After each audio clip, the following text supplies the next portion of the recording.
ನಾನು ಪೆರಿಮೆನೋಪಾಸ್ ಲಕ್ಷಣಗಳ ಬಗ್ಗೆ ಅದನ್ನು ನಿಭಾಯಿಸೋ ಬಗ್ಗೆ ಹೇಳ್ತಾ ಇದ್ದೀನಿ. ಎಲ್ಲ ಸಿಂಪ್ಟಮ್ಗಳನ್ನು ಒಂದೇ ವಿಡಿಯೋದಲ್ಲಿ ಲಾಂಗ್ ವಿಡಿಯೋ ಇದೆ, ಕಡೆ ತನಕ ನೋಡಿ. ಆಮೇಲೆ ನನ್ನ ಚಾನೆಲ್ ಇನ್ನೂ ಫಾಲೋ ಮಾಡಲಿಲ್ಲ ಅಂದರೆ my health my priority subscribe ಮಾಡಿ, ಫಾಲೋ ಮಾಡಿ, ಹಾಗೂ ಯಾರಿಗೆ ಬೇಕೋ ಅದನ್ನು ಶೇರ್ ಮಾಡಿ. ಈ ಪೆರಿಮೆನೋಪಾಸ್ ಲಕ್ಷಣಗಳು ಯಾವುದಪ್ಪ ಅಂತ ಲಿಸ್ಟ್ ಮಾಡಲಿಕ್ಕೆ ಹೋದರೆ, ಫಸ್ಟ್ ಲಕ್ಷಣ ಇರ್ರೆಗ್ಯುಲರ್ ಪೀರಿಯಡ್ಸ್, ಆಮೇಲೆ hot flashes, sleep disturbances, weight gain around the waist, mental anguish or anxiety, depression, ಆಮೇಲೆ unwanted hair growth, skin dryness, reduced sexual drive, urine infection, tiredness and vague bones pains. ಹಾಗೆ ಇತರ ಹಲವಾರು ಸಿಂಪ್ಟಮ್ಗಳಿವೆ. Irregular periods ಮತ್ತು sleep disturbance part 1ನಲ್ಲಿ ಹೇಳಿದ್ದೇನೆ. Hot flashes experience ಮಾಡ್ತಾ ಇದ್ದರೆ ಮಲಗಲಿಕ್ಕೆ ಹೋಗುವಾಗ ಸ್ವಲ್ಪ ತೆಳ್ಳನೆ ಬಟ್ಟೆ ಧರಿಸಿ, ಕಾಟನ್ ಬಟ್ಟೆ ಧರಿಸಿ, ತಣ್ಣನೆಯ ನೀರು ಕುಡೀರಿ, ಸಾಕಷ್ಟು ಡೇ ಟೈಮ್ ನೀರು ಕುಡೀರಿ. ಹೈಡ್ರೇಷನ್ ಇದ್ದರೂ ಕೂಡ ಸ್ವಲ್ಪ ಯೂಸ್ ಆಗ್ತದೆ. ಮತ್ತು ಮಲಗುವ ಕೋಣೆ ತಂಪಾಗಿ ಇಡುವಾಗೆ ನೋಡಿ. ಇಲ್ಲಿ ಫ್ಯಾನ್ ಮತ್ತು ಎ ಸಿಗೆ ಜಗಳ ಆಗ್ಬೋದು, ಆದರೂ ನಿಮ್ಮ ಸಂಗಾತಿಗೆ ಸ್ವಲ್ಪ ತಿಳಿ ಹೇಳೋದು ಉತ್ತಮ. ಹಾಗೆ ಇದು ಹಗಲೊತ್ತಿಗೆ ಕೂಡ ಕಾಟನ್ ಸಡಿಲವಾದ ಬಟ್ಟೆ ಧರಿಸಿ, ಯಾವುದು ಕಂಫರ್ಟೇಬಲ್ ಅದನ್ನು ಧರಿಸಿ. ಚಳಿ ಇರುವ ಪ್ರದೇಶದಲ್ಲಿ ಇರುವವರಾದರೆ ಲೇಯರ್ಸ್ ಧರಿಸಿ. ಒಂದೊಂದೇ ಲೇಯರ್ಸ್ ತೆಗೆದು ಸೆಕೆಯಾದಾಗ ತೆಗಿಲಿಕ್ಕೆ ಬರ್ತದೆ, ಚಳಿ ಆಗುವಾಗ ಹಾಕ್ಲಿಕ್ಕೆ ಬರ್ತದೆ. ಹೀಗೆ ಈ ನೀರು ಕುಡಿಯೋದ್ರಿಂದ ಮತ್ತು ನಮ್ಮ ಕ್ಲೋತ್ಸ್ ಮತ್ತು ಸರೌಂಡಿಂಗ್ ನಾವು ಅಡ್ಜಸ್ಟ್ ಮಾಡೋದ್ರಿಂದ ಇದನ್ನು ನಿಭಾಯಿಸ್ಬೋದು. ಕೆಲವೊಂದು ಸರಿ food items, spicy foods, hot foods ಎಲ್ಲ ತೊಗೊಂಡ್ರೆ, ಹಾಟ್ ಡ್ರಿಂಕ್ಸ್ ತೊಗೊಂಡ್ರೆ, ಎಲ್ಲ ಪೈಪಿಂಗ್ ಹಾಟ್ ತೊಗೊಂಡ್ರೆ ಸ್ವಲ್ಪ ಸೆಕೆ ಆಗೋದಿದ್ರೆ ಅದನ್ನು ಸ್ವಲ್ಪ ಕಡಿಮೆ ಮಾಡಿದ್ರೆ ಇದನ್ನು ನಿಭಾಯಿಸ್ಬೋದು. ಇನ್ನು ಕೆಲವರು ಕೇಳುವ $1 million ಕ್ವಶನ್ ಅಂದರೆ ವೆಯ್ಟ್ ಗೇನ್. ನಾವು ಎಷ್ಟು ಎಕ್ಸಸೈಸ್ ಮಾಡಿದ್ರು, ಎಷ್ಟು ಡಯಟ್ ಮಾಡಿದ್ರು ನಮ್ಮದು ವೆಯ್ಟ್ ಕಡಿಮೆ ಆಗ್ತಾ ಇಲ್ವಲ್ಲ ಅಂಥೇಳಿ. ಈ ಟೈಮಲ್ಲಿ ವೆಯ್ಟ್ ಗೇನ್ ಆಗೋದು ಕೂಡ ಒಂದು ಈಸ್ಟ್ರೋಜನ್ ಹಾರ್ಮೋನ್ ಕಡಿಮೆ ಆಗೋದರ ಲಕ್ಷಣ. ನಾವು ಯಂಗ್ ಏಜಲ್ಲಿ ನಮ್ಮ ಈಸ್ಟ್ರೋಜನ್ ನಮ್ಮ ಫ್ಯಾಟನ್ನು ತೊಡೆಯ ಸುತ್ತಮುತ್ತ ಡೈವರ್ಟ್ ಮಾಡ್ತಾ ಇರ್ತದೆ. ಈಗ ಕಡಿಮೆ ಆಗುವ ಅದನ್ನು ಅಬ್ಡಮನ್ ಸುತ್ತಮುತ್ತ ಡೈವರ್ಟ್ ಮಾಡ್ತದೆ. ಇದು ಬೇಗ ಹೋಗೋದಿಲ್ಲ, ಆದರೆ ಇದಕ್ಕೆ ಎಕ್ಸಸೈಸ್, ಮಸಲ್ ಸ್ಟ್ರೆಂಥನಿಂಗ್ ಹಾಗೂ ಡಯಟ್ ಇಂದ ಇದನ್ನು ನಾವು ಮೇಂಟೈನ್ ಮಾಡ್ಬೋದು. ಸ್ವಲ್ಪ ಟೈಮ್ ಹಿಡಿತದೆ, ಆದರೆ ಒಂದೇ ಸಮನೆ ಅದು ಕಡಿಮೆ ಆಗೋದಿಲ್ಲ. ಯೋನಿ ಡ್ರೈನೆಸ್ ಕೂಡ ಈಸ್ಟ್ರೋಜನ್ ಕಮ್ಮಿ ಆಗೋದ್ರಿಂದ ಆಗ್ತದೆ. ಅದೇ ಥರ ಲೈಂಗಿಕ ಆಸಕ್ತಿ ಕೂಡ ಕಡಿಮೆ ಆಗ್ತದೆ. ಆಮೇಲೆ ಸ್ಕಿನ್ ಡ್ರೈನೆಸ್, ನಾನು ಮೊದಲೇ ಹೇಳಿದಾಗೆ ಈಸ್ಟ್ರೋಜನ್ ಎಲ್ಲದಕ್ಕೂ ಬೇಕಾಗಿರೋದ್ರಿಂದ ಇದೆಲ್ಲ ಡ್ರೈ ಆಗ್ತಾ ಇರ್ತದೆ. ಇದಕ್ಕೆ ನೀವು ಗೈನಕಾಲಜಿಸ್ಟ್ ಹತ್ರ ಹೋದರೆ ಅವರು ಕೆಲವು ಕ್ರೀಮ್ಸ್ ಕೊಡ್ತಾರೆ. ಅದು ಈಸ್ಟ್ರೋಜನ್ ಕ್ರೀಮ್ ಇರ್ಬೋದು ಅಥವಾ ಜಸ್ಟ್ ಮಾಯಿಶ್ಚರೈಸರ್ ಕ್ರೀಮ್ ಇರ್ಬೋದು. ಅದನ್ನು ಹಚ್ಚಿದರೆ ಸ್ವಲ್ಪ ಯೂಸ್ ಆಗ್ತದೆ. ಅದೇ ಥರ ಸ್ಕಿನ್ನಿಗೆ ನಾವು ಮೊದಲು ಮಾಯಿಶ್ಚರೈಸರ್ ಹಚ್ಚಲಿಲ್ಲ ಅಂದರೆ, ಯಾಕಂದರೆ ಈಸ್ಟ್ರೋಜನ್ ಇರುವಾಗ ನಮ್ಮ ಸ್ಕಿನ್ನಲ್ಲಿ ಅದರ ಫ್ಯಾಟ್ ಸೆಕ್ರೇಷನ್ ಆಗಿ ಸ್ವಲ್ಪ ಮಾಯಿಸ್ಟ್ ಇರ್ತದೆ. ಇದು ಕಡಿಮೆ ಆಗುವಾಗ, ಡ್ರೈ ಆಗುವಾಗ ನಾವು ಬಾಡಿಗೆ ಇಡೀ ಮಾಯಿಶ್ಚರೈಸರ್ ಹಚ್ಚಬೇಕು. ನಮ್ಮನ್ನು ಸ್ವಲ್ಪ ಪ್ಯಾಂಪರ್ ಮಾಡಲಿಕ್ಕೆ ನಾವು ಸ್ಟಾರ್ಟ್ ಮಾಡಬೇಕು. ಈ ಏಜ್ ಬಂದಾಗ ನಿಧಾನವಾಗಿ ಕೂತು ಇಡೀ ಬಾಡಿಗೆ ಒಳ್ಳೆಯ ಒಂದು ಮಾಯಿಶ್ಚರೈಸರ್ ಅಥವಾ ಯಾವುದಾದ್ರೂ ವ್ಯಾಸಲಿನ್, ತೆಂಗಿನ ಏನಾದರೂ ಹಚ್ಚಿದರೆ ಈ ಸ್ಕಿನ್ ಡ್ರೈನೆಸ್ ಕಡಿಮೆ ಆಗ್ತದೆ. ಅದೇ ಥರ ಈ ಏಜಲ್ಲಿ ಕೂದಲು ಕೂಡ ಕಡಿಮೆ ಆಗ್ತದೆ. ನೆತ್ತೆ ಮೇಲೆ ಫೀಮೇಲ್ ಟೈಪ್ ಆಫ್ ಬಾಲ್ಡ್ನೆಸ್ ಅಂತದೆ. ತಲೆಯಲ್ಲಿ ಕೂದಲು ಕಡಿಮೆ ಆಗ್ತದೆ. ಹಾಗೆ ಬೇಡದ ಕಡೆ ಕೂದಲು ಬೆಳೀಲಿಕ್ಕೆ ಸ್ಟಾರ್ಟ್ ಆಗ್ತದೆ. ಗಲ್ಲದ ಮೇಲೆ ಆಮೇಲೆ ಮೀಸೆ ಹಾಗೆಲ್ಲ ಬರಲಿಕ್ಕೆ ಸ್ಟಾರ್ಟ್ ಆಗ್ತದೆ. ಇದು ಕೂಡ ನಾವು ಸ್ವಲ್ಪ ಮ್ಯಾನೇಜ್ ಮಾಡ್ಬೋದು. ಸ್ಕಿನ್ ಸ್ಪೆಷಲಿಸ್ಟ್ ಹತ್ರ ಹೋದರೆ ಅವರು ಏನಾದರೂ ಟಿಪ್ಸ್ ಹೇಳ್ಕೊಡ್ತಾರೆ, ಏನು ಬೇಕೋ ಅದನ್ನು ಮಾಡಲಿಕ್ಕೆ ಹೇಳ್ತಾರೆ.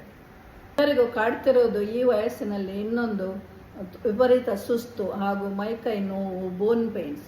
ಇದು ಕೂಡ ಈಸ್ಟ್ರೋಜನ್ ಕಡಿಮೆ ಆಗೋದ್ರಿಂದ ಆಗೋದು. ಆಮೇಲೆ ಈ ವಯಸ್ಸಿನಲ್ಲಿ ಎಲ್ಲರೂ ಜಾಸ್ತಿ ಕೆಲಸ ಮಾಡ್ತಾ ಇರ್ತಾರೆ. ಈ ನಡು ವಯಸ್ಸಲ್ಲಿ ಬರುವಾಗ ಜಾಸ್ತಿ ವರ್ಕಿಂಗ್ ವಿಮೆನ್, ಆಫೀಸಲ್ಲಿ ಕೂಡ ಜಾಸ್ತಿ ಕೆಲಸ, ರೆಸ್ಪಾನ್ಸಿಬಿಲಿಟೀಸ್, ಮನೆಯಲ್ಲಿ ಕೂಡ ಬೆಳೆದ ಮಕ್ಕಳಿರ್ತಾರೆ, ಜಾಸ್ತಿ ಅಡುಗೆ ಹಾಗೂ ಮನೆಯ ಕೆಲಸ. ಹಾಗೆ ಮನೆಯಲ್ಲಿರುವವರಿಗೆ ಕೂಡ ಈ ಏಜಲ್ಲಿ ಈ ಕೆಲಸ ಮಾಡಲಿಕ್ಕೆ ತುಂಬ ಕೆಲಸ ಇರ್ತದೆ. ಬೆಳೆದ ಮಕ್ಕಳಿಗೆ ಹಾಗೂ ಇತರರಿಗೆ ಎಲ್ಲ ರೆಡಿ ಮಾಡಿ ಕೊಡಲಿಕ್ಕೆ ಅವರಿಗೆ ಕೆಲಸದ ಒತ್ತಡದಿಂದ ಕೂಡ ಸುಸ್ತಾಗ್ತದೆ. ಅದೇ ಥರ ಈ ಈಸ್ಟ್ರೋಜನ್ ಕಡಿಮೆ ಆಗೋದ್ರಿಂದ ಬೋನ್ ಮೇಲೆ ಎಫೆಕ್ಟ್ ಮಾಡೋದರಿಂದ ಅಲ್ಲಿ ಬೋನ್ ಪೇನ್ಸ್ ಕೂಡ ಸ್ಟಾರ್ಟ್ ಆಗ್ತದೆ. ಆಸ್ಟಿಯೋಪೊರೋಸಿಸ್ ಅಂದರೆ ಮೂಳೆ ಸವೆತ ಕೂಡ ಸ್ಟಾರ್ಟ್ ಆಗ್ತದೆ. ಆ ಟೈಮಲ್ಲಿ ನೀವು ಇದಕ್ಕೆ ಎಲ್ಲ ಹೆಲ್ತ್ ಚೆಕಪ್ ಮಾಡಬೇಕು. ಈ ಹೆಲ್ತ್ ಚೆಕಪ್ ಬಗ್ಗೆ ಆಮೇಲೆ ಹೇಳ್ತೀನಿ ನಾವು ಲೇಡೀಸ್ ಕೆಲಸವನ್ನು ಹಂಚಿಕೊಡ್ಲಿಕ್ಕೆ ಕಲಿಬೇಕು. ಯಾಕಂದರೆ ಮೊದಲು ಎಲ್ಲರೂ ನಾವೇ ಮಾಡ್ತಾ ಇರ್ತೇವೆ, ಎಲ್ಲರಿಗೂ ಅಭ್ಯಾಸ ಹಾಕಿರ್ತದೆ, ಯಾರು ಒಳಗೆ ಕಿಚನಿಗೆ ಬರುವುದಿಲ್ಲ. ಅವರೇ ಹೇಳೋದು ಕಿಚನಲ್ಲಿ ಬಂದು ಹೆಲ್ಪ್ ಮಾಡೋದಂತ. ಹೆಲ್ಪ್ ಮಾಡೋದಲ್ಲ, ಎಲ್ಲರಿಗೆ ಅಡಿಗೆ ಬೇಕು, ಎಲ್ಲರೂ ಅವರವರ ಕೆಲಸ ಮಾಡಬೇಕು. ಅದು ಬೇಸಿಕ್ ಲೈಫ್ ಸ್ಕಿಲ್ಸ್. ನೀವು ಮೊದಲೇ ಕಳಿಸಿದರೆ ಅವರಿಗೆ ಅವರು ಮನೆ ಮಾಡುವ ಟೈಮಲ್ಲಿ ತುಂಬಾ ಹೆಲ್ಪ್ ಆಗ್ತದೆ.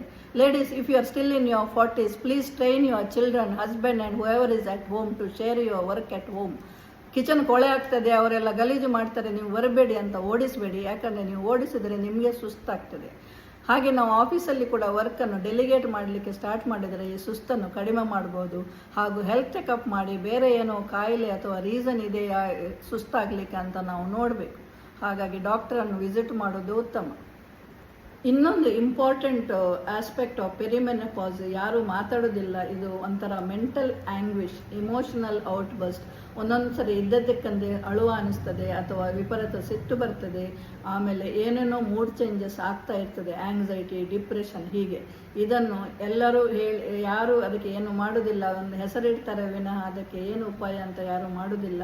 ಲೇಡೀಸ್, ಇದರ ಬಗ್ಗೆ ಇದಕ್ಕೆ ನೀವು ಕನ್ಸಲ್ಟೇಷನ್ ತೊಗೊಳ್ಬೋದು, ಕೌನ್ಸಿಲಿಂಗ್ ಬೇಕಾದರೆ ತೊಗೊಳ್ಳಿ. ಇಲ್ಲಾಂದರೆ ಯಾರ ಹತ್ರ ಅದು ಜಸ್ಟ್ ಶೇರ್ ಮಾಡಿ, ಅದಕ್ಕೂ ಕೂಡ ಹೆಲ್ಪ್ ಆಗ್ತದೆ. ಈ ಟೈಮಲ್ಲಿ ನೀವು ಸ್ವಲ್ಪ ಫಿಸಿಕಲ್ ಎಕ್ಸಸೈಸ್ ಹಾಗೂ ಮೆಂಟಲ್ ರಿಲ್ಯಾಕ್ಸೇಷನ್ ಎಕ್ಸಸೈಷನ್ ಸ್ಟಾರ್ಟ್ ಮಾಡಿದರೆ ಈ ಮೆಂಟಲ್ ಆ್ಯಂಗ್ವಿಷ್ ಸ್ವಲ್ಪ ಕಡಿಮೆ ಮಾಡ್ಬೋದು. ಯೋಗ ಮಾಡಿ, ಬ್ರೀದಿಂಗ್ ಎಕ್ಸಸೈಸ್ ಮಾಡಿ, ಬಾಕ್ಸ್ ಬ್ರೀದಿಂಗ್ ಮಾಡಿ, ಇಲ್ಲ ಮೆಡಿಟೇಷನ್ ಮಾಡಿ. ಏನು ಇಲ್ಲ ಅಂದರೆ ಒಂದು ಕಾಲು ಮೇಲೆ ಟೀಪಾಯಿ ಮೇಲೆ ಇಟ್ಕೊಂಡು ಒಂದು ಪುಸ್ತಕ ಆದರೂ ಓದಿ, ಇಲ್ಲ ಅಂದರೆ ಸುಮ್ಮನೆ ಹೊರಗೆ ನೋಡಿಕೊಂಡು ಕೂತ್ಕೊಳ್ಳಿ. ಸ್ವಲ್ಪ ಮೀ ಟೈಮ್ ಕೊಡಿ, ಅದು ಕೂಡ ಮೆಂಟಲ್ ಆ್ಯಂಗ್ವಿಷ್ ಕಡಿಮೆ ಮಾಡಲಿಕ್ಕೆ ಹೆಲ್ಪ್ ಮಾಡ್ತದೆ. ಈ ವಯಸ್ಸಿನಲ್ಲಿ, ನಡು ವಯಸ್ಸಿನಲ್ಲಿ ಕಾಯಿಲೆ ಬರುವ ಸಂಭವ ಜಾಸ್ತಿ ಇರುವುದರಿಂದ ನಾವು ಹೆಲ್ತ್ ಚೆಕಪ್ ಮಾಡಿಸಬೇಕು. ಈಸ್ಟ್ರೋಜನ್ ಇರುವ ಟೈಮಲ್ಲಿ ಅದು ನಮಗೆ ಹಾರ್ಟ್ ಅಟ್ಯಾಕ್ನ ಎಗೇನ್ಸ್ಟ್ ಪ್ರೊಟೆಕ್ಟ್ ಮಾಡ್ತಾ ಇರ್ತದೆ. ಆದರೆ ಈ ಪೆರಿಮೆನೋಪಾಸ್ ಫೇಸಲ್ಲಿ ಅಥವಾ ಮೆನೋಪಾಸ್ ಫೇಸಲ್ಲಿ ಹಾರ್ಟ್ ಅಟ್ಯಾಕ್ ಬರುವ ರಿಸ್ಕ್ ಗಂಡಸರಿಗೆ ಎಷ್ಟಿದೆಯೋ ಅಷ್ಟೇ ಕಾಮನ್. ಹಾಗೆ ಇತರ ಕಾಯಿಲೆಗಳು, ಕ್ಯಾನ್ಸರ್ ಕಾಯಿಲೆಗಳು, BP, ಶುಗರ್ ಎಲ್ಲ ಬರಲಿಕ್ಕೆ ಸಾಧ್ಯ ಇರೋದ್ರಿಂದ ಈ ಏಜಲ್ಲಿ ಫಸ್ಟ್ ಹೋಗಿ ಒಂದು ಹೆಲ್ತ್ ಚೆಕಪ್ ಮಾಡಿಸಬೇಕು.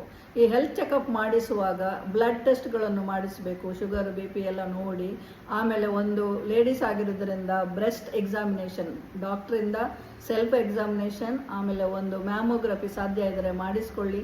ಅದೇ ಥರ ಅಲ್ಟ್ರಾಸೌಂಡ್ ಅಬ್ಡಮೆನ್, ಹೊಟ್ಟೆದೊಂದು ಸ್ಕ್ಯಾನು, ಪ್ಯಾಪ್ಸ್ಮಿಯರ್ ಮಾಡಿಸ್ಕೊಳ್ಳಿ, ಏನಾದರೂ ಅಬ್ನಾರ್ಮಲ್ ಇದೆಯಾ ಅಂತ ನೋಡ್ಕೊಳ್ಳಿಕ್ಕೆ. ಆಮೇಲೆ ಆಸ್ಟಿಯೋಪೊರೋಸಿಸ್ ಇದೆಯಾ ಇಲ್ಲ ಅಂತ ನೋಡ್ಕೊಳ್ಳಿಕ್ಕೆ ಬೇಕಾದರೆ ಬೋನ್ ಸ್ಕ್ಯಾನ್ ಮಾಡ್ಬೋದು ಅಥವಾ ಬೋನ್ ಡೆನ್ಸಿಟಿ ಮಾಡ್ಬೋದು. ಆಮೇಲೆ ಈ ಥರ ಏನು ಸಿಂಪ್ಟಮ್ಸ್ ಇದ್ದರೆ ಆ ಡಾಕ್ಟ್ರನ್ನು ಕಂಡು ಅದಕ್ಕೆ ಏನು ಬೇಕೋ ಅದರ ಬಗ್ಗೆ ಒಂದು ಹೆಲ್ತ್ ಚೆಕಪ್ ಮಾಡಿಕೊಳ್ಳಿ. ವರ್ಷಕ್ಕೊಂದ್ಸರಿ ಹೆಲ್ತ್ ಚೆಕಪ್ ಮಾಡುವ ಪರಿಪಾಠ ಮಾಡಿಕೊಳ್ಳಿ. ಕಾಯಿಲೆ ಬಂದ ಮೇಲೆ ಡಿಟೆಕ್ಟ್ ಮಾಡೋ ಮುಂಚೆನೇ ಮೊದಲೇ ಡಿಟೆಕ್ಟ್ ಮಾಡಿದರೆ ಅದನ್ನು ಟ್ರೀಟ್ ಮಾಡಲಿಕ್ಕೆ ಸಾಧ್ಯ ಇದೆ. ಪದೇ ಪದೇ ಬರುವ ಯೂರಿನ್ ಇನ್ಫೆಕ್ಷನ್ ಕೂಡ ಒಂದು ಪೆರಿಮೆನೋಪಾಸ್ನ ಲಕ್ಷಣ ಅಥವಾ ಪೋಸ್ಟ್ ಮೆನೋಪಾಸ್ ಆದ ಹೆಂಗಸರಲ್ಲಿ ಜಾಸ್ತಿ ಇರ್ತದೆ. ಇದಕ್ಕೆ ಕೂಡ ಯೋನಿಯ ಡ್ರೈನೆಸ್ ಕಾರಣ. ಈಸ್ಟ್ರೋಜನ್ ಕಡಿಮೆ ಆಗೋದ್ರಿಂದ ಯೋನಿಯಲ್ಲಿ ಡ್ರೈ ಆಗಿ ಸಣ್ಣ ಸಣ್ಣ ಕಟ್ಟಾಗಿ ಗಾಯ ಆಗೋದ್ರಿಂದ ಅದರಲ್ಲಿ ಇನ್ಫೆಕ್ಷನ್, ಯೂರಿನ್ ಇದಕ್ಕೆ ಸ್ಪ್ರೆಡ್ ಆಗ್ತದೆ. ಯಾಕಂದರೆ ಯೂರಿನ್ ನಾಳ ಮತ್ತು ಯೋನಿ ನಾಳ ಹತ್ರ ಗುದದಾರದ ನಾಳ ಎಲ್ಲ ಹತ್ರ ಇರುವುದರಿಂದ ಹೆಂಗಸರಲ್ಲಿ ಯೂರಿನ್ ಇನ್ಫೆಕ್ಷನ್ ಜಾಸ್ತಿ ಆಗ್ತದೆ. ಇದಕ್ಕೆ ಯೋನಿಗೆ ಕ್ರೀಮ್ ಹಚ್ಚುವುದರಿಂದ ಕಡಿಮೆ ಮಾಡ್ಬೋದು. ಅಲ್ಲದೆ ಕೆಲವು ಪ್ರಿಕಾಷನ್ ತಗೊಳ್ಳೋದರಿಂದ ವಾಶ್ರೂಮಿಗೆ ಹೋಗುವಾಗ ನಾವು ಅದು ಯೂರಿನ್ ಪಾಸ್ ಮಾಡಿದ್ಮೇಲೆ ತೊಳೆದು ಸ್ವಚ್ಛವಾಗಿ ಒರೆಸಬೇಕು, ಒಂದೇ ಹತ್ತಿ ಬಟ್ಟೆಯಿಂದ ಅಥವಾ ಟಿಶ್ಯೂ ಪೇಪರಿಂದ. ಆಮೇಲೆ ಒದ್ದೆ ಒಳ ಉಡುಪುಗಳನ್ನು ಧರಿಸಬಾರದು, ಬೇಕಾದರೆ ಜಾಸ್ತಿ ಸರಿ ಚೇಂಜ್ ಮಾಡಿ ಡ್ರೈ ಇಡುವಾಗೆ ನೋಡಬೇಕು. ಅದೇ ಥರ ವಾಶ್ರೂಮಿಂದ ಹೋಗಿ ಒರೆಸುವಾಗ ಮುಂದಿನಿಂದ ಹಿಂದೆ ಒರೆಸಬೇಕು. ಟಿಶ್ಯೂ ಪೇಪರ್ ಅಥವಾ ಬಟ್ಟೆಯಲ್ಲಿ ಹಿಂದಿನಿಂದ ಮುಂದೆ ಒರೆಸಿದರೆ ಗುದದಾರದಲ್ಲಿ ಏನಾದರೂ ಕೊಳೆ ಇದ್ದರೆ ಅಥವಾ ಕ್ರಿಮಿ ಇದ್ದರೆ ಅದು ಯೂರಿನ್ ನಾಳದಕ್ಕೆ ಹಚ್ಚಿ ಇನ್ಫೆಕ್ಷನ್ ಆಗುವ ಸಾಧ್ಯತೆ ಹೆಚ್ಚು. ಹೀಗೆ ಹೆಂಗಸರಲ್ಲಿ ಮೆನೋಪಾಸ್ ಆದಮೇಲೆ ಯೂರಿನ್ ಇನ್ಫೆಕ್ಷನ್ ಬರೋದು ಜಾಸ್ತಿ. ಇದಕ್ಕೆ ಜಾಸ್ತಿ ನೀರು ಕುಡಿಯೋದರಿಂದ ಹೆಲ್ಪ್ ಆಗುತ್ತೆ. ಈ ಜಾಸ್ತಿ ನೀರು ಕುಡಿಯೋದರಿಂದ ಯೂರಿನ್ ಇನ್ಫೆಕ್ಷನ್ ಬರದಾಗೆ ಹೆಲ್ಪ್ ಆಗುತ್ತೆ, ಸ್ಕಿನ್ ಡ್ರೈನೆಸ್ಸಿಗೆ ಹೆಲ್ಪ್ ಆಗುತ್ತೆ, ಹಾಗೂ ಹಾಟ್ ಫ್ಲಶಸ್ಗೆ ಹೆಲ್ಪ್ ಆಗುತ್ತೆ. 2 ರಿಂದ 3 ಲೀಟರ್ ಅಷ್ಟು ನೀರು ಕುಡಿಯಬೇಕು. ಹಾಗೆ ಈ ನೀರು ಕುಡಿದು ನಾವು ನಮ್ಮ ಬಾಡಿಯ ಸಮತೋಲನವನ್ನು ಮೇಂಟೈನ್ ಮಾಡ್ಬೋದು. ಆದಷ್ಟು ಲಕ್ಷಣಗಳನ್ನು ನಾನು ಹೇಳಿದ್ದೀನಿ. ನಿಮಗೆ ಯಾವುದಾದ್ರೂ ಬಿಟ್ಟು ಹೋಗಿದರೆ, ನಿಮಗೆ ಏನಾದರೂ ಡೌಟ್ಸ್ ಇದ್ದರೆ ಕಮೆಂಟ್ಸಲ್ಲಿ ತಿಳಿಸಿ. Thank you for watching this video.